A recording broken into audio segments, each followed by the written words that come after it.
Halo anak-anak, Shalom. Bagaimana kabar kalian? Sehat? Semangat? Ya, semangat selalu ya untuk belajar. Budi juga selalu semangat untuk belajar bersama anak-anak. Hari ini kita akan belajar ilmu pengetahuan alam modul yang kelima, menganalisis hubungan antar komponen ekosistem dan jaring-jaring makanan di lingkungan sekitar. Nah, hubungan antar makhluk hidup di lingkungan sekitar itu apa? Nah, hubungan antar makhluk hidup dengan lingkungan sekitar itu sangatlah penting. Setiap makhluk hidup bergantung dengan makhluk hidup lain. Semua makhluk hidup itu saling membutuhkan. Nah, hubungan erat yang khas antara dua jenis makhluk hidup itu disebut simbiosis.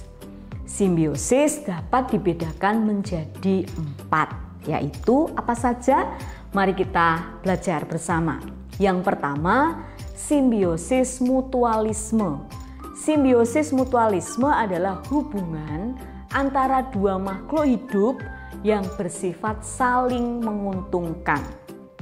Contohnya, burung jalak dan kerbau. Hubungan kerbau dan burung jalak memberi keuntungan kedua belah pihak. Burung beruntung karena dapat memakan kutu dan lalat yang ada di tubuh kerbau.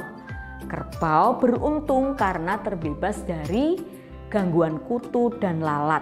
Jadi tidak akan merasa gatal ya, walaupun sekarang kerbau sudah jarang kita temui. Yang kedua, bunga dan lebah. Hubungan antara kupu-kupu atau lebah dengan tanaman berbunga. Kupu-kupu dan lebah membutuhkan nektar yang terdapat pada bunga sebagai makanannya. Sementara bunga membutuhkan kupu-kupu atau lebah membantu terjadinya proses penyerbukan. Nah, itu ya. Jadi saling menguntungkan. Hubungan yang menguntungkan kedua belah pihak itu disebut simbiosis mutualisme. Yang kedua, simbiosis parasitisme. Hubungan antara dua makhluk hidup yang mengakibatkan makhluk hidup yang satu mendapatkan keuntungan, sedangkan makhluk hidup lainnya mengalami kerugian. Contohnya tanaman benalu dan tanaman jeruk misalnya. Benalu itu bisa menempel di mana saja. Biasanya bisa di buah-buahan, misalnya pohon mangga seperti itu. Benalu merasa untung karena mendapatkan makanan dari tanaman jeruk. Sedangkan tanaman jeruk dirugikan karena makanannya diambil oleh benalu. Tanamannya itu lama-lama nanti akan kering dan mati gitu. Bunga Rafflesia dengan inangnya. Bunga Rafflesia menghisap makanan yang dibuat tumbuhan inangnya. Nah, akibatnya bunga Rafflesia dapat tumbuh subur, sedangkan tumbuhan inangnya lama-kelamaan akan mati gitu ya. Jadi ini yang satu untung, yang satu rugi. Nah, sekarang yang ketiga kita belajar simbiosis komensalisme.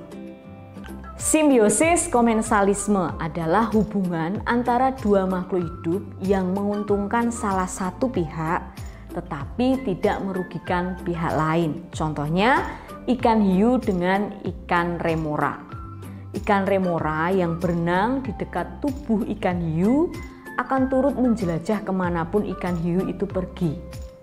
Ikan remora menjadi aman dari ancaman ikan pemangsa lain karena ikan pemangsa lain takut terhadap hiu. Sedangkan ikan hiu, ada tidaknya ikan remora tidak terpengaruh terhadapnya.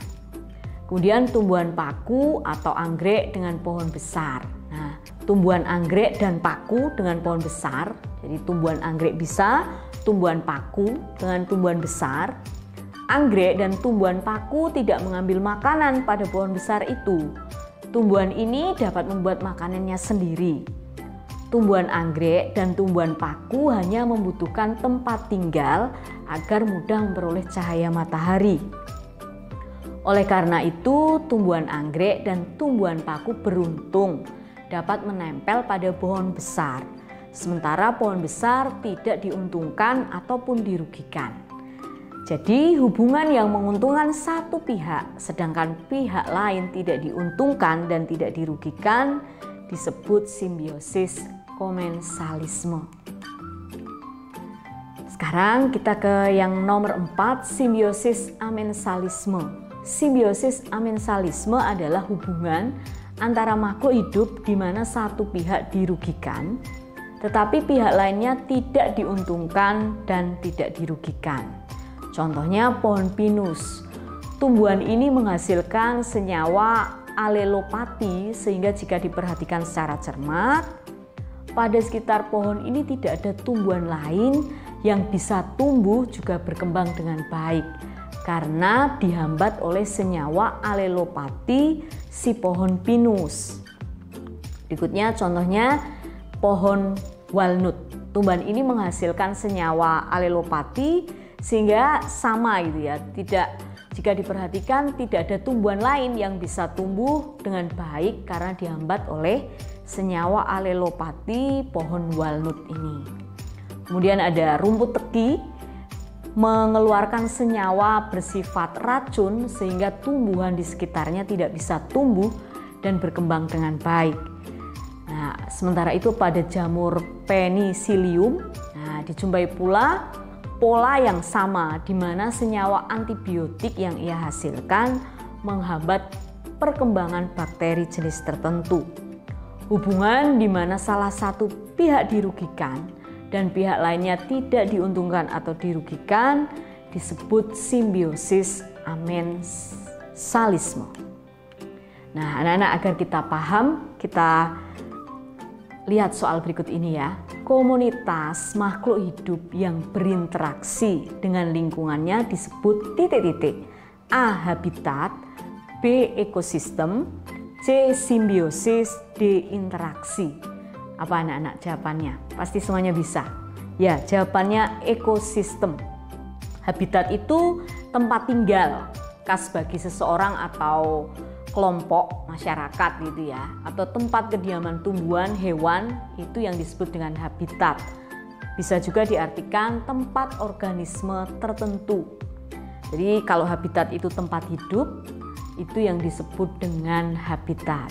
Sementara kalau ekosistem itu ya komunitas organik yang terdiri atas tumbuhan, hewan bersama habitatnya. Bisa juga keanekaragaman suatu komunitas. Itu kalau yang disebut ekosistem. Nah, kalau yang disebut dengan simbiosis, tadi kita sudah pelajari yang namanya simbiosis itu berarti semua makhluk hidup itu saling membutuhkan. Hubungan yang erat antara semua jenis makhluk hidup itu yang disebut dengan simbiosis. Jadi hubungan erat antara semua makhluk hidup itu yang disebut dengan simbiosis. Kalau interaksi itu berarti hubungan gitu ya antara makhluk hidup. Jadi tahu bedanya. Habitat itu tempat tinggal, ekosistem itu komunitas, kemudian ada simbiosis, hubungan antar makhluk hidup yang saling membutuhkan, kemudian ada interaksi. Perhatikan gambar berikut ini. Ini ada lebah dengan bunga. Pertanyaannya, hubungan makhluk hidup seperti pada gambar merupakan contoh simbiosis. A. Komensalisme, B. Mutualisme, C. Parasitisme, D. Interaksi. Ini ada lebah dengan bunga. Pasti anak-anak bisa. Ya, mutualisme, saling menguntungkan antara lebah dan tumbuhan atau bunga tadi ya. Bunga tadi bisa melakukan penyerbukan, sementara si lebah bisa mendapatkan nektar. Nah, kalau komensalisme itu antara dua makhluk hidup yang menguntungkan salah satu pihak tetapi tidak merugikan pihak lain. Tadi contohnya bunga anggrek, tumbuhan paku dengan pohon besar. Nah, kalau mutualisme tadi hubungan antar makhluk hidup yang saling menguntungkan, lebah dengan bunga, kupu-kupu dengan bunga. Kemudian kalau parasitisme, hubungan antar dua makhluk hidup yang mengakibatkan makhluk hidup yang satu mendapat keuntungan, makhluk hidup yang lain dirugikan. Contohnya benalu. Itu tadi ya, bedanya jadi tahu. Nah, demikian anak-anak, hari ini kita sudah belajar hubungan antar makhluk hidup. Hari ini kita juga sudah belajar simbiosis mutualisme, simbiosis parasitisme, komensalisme, dan amensalisme. Tetap semangat dalam belajar. Tuhan Yesus memberkati.